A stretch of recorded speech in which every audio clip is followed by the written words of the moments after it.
జోగులాంబ గద్వాల జిల్లాలో జరిగిన 15 ఆగస్టు వేడుకల్లో పాల్గొన్నారు ప్రభుత్వ సలహాదారు మాజీ ఎంపీ జితేందర్ రెడ్డి. పోలీసుల గౌరవ వందనాన్ని స్వీకరించి జాతీయ జెండాను ఆవిష్కరించారు. సీఎం రేవంత్ రెడ్డి సారథ్యంలో ప్రజా సమస్యలకు త్వరితగతిన పరిష్కారం అందిస్తున్నామన్నారు. ప్రజలకిచ్చిన హామీలను ఒక్కొక్కటిగా నెరవేరుస్తూ ముందుకెళ్తున్నామని వివరించారు. దివ్యాంగులకు 3 చక్రాల సైకిళ్లను అందజేశారు.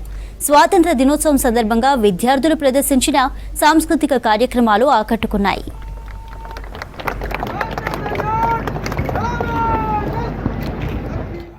రేవంత్ రెడ్డి గారి నాయకత్వంలో రాష్ట్ర ప్రభుత్వ ప్రజా సమస్యలు పరిష్కారంలో ముందున్నాయి.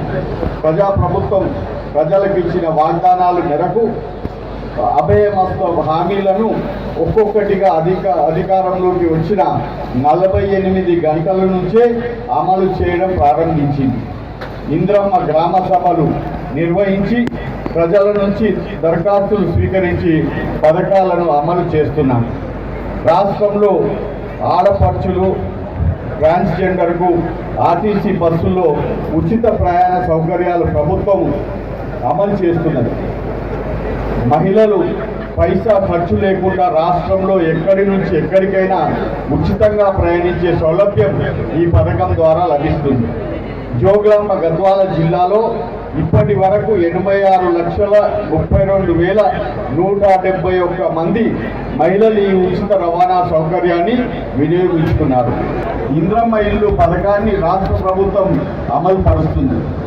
ఈ పథకం కింద ఈ ఒక సంవత్సరంలో 4,50,000 గృహాలు తలపెట్టారు.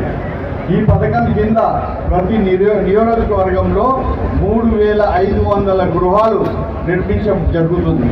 నానాటికి పెరుగుతున్న ధరల ప్రభావం పేద ప్రజలపై భారం పడకుండా సంకల్పంతో మహాలక్ష్మి పథకాల కింద కేవలం 500 రూపాయలకే వంట గ్యాస్ సరఫరా చేసే కార్యక్రమాన్ని కూడా రాష్ట్ర ప్రభుత్వం అమలు చేస్తున్నది.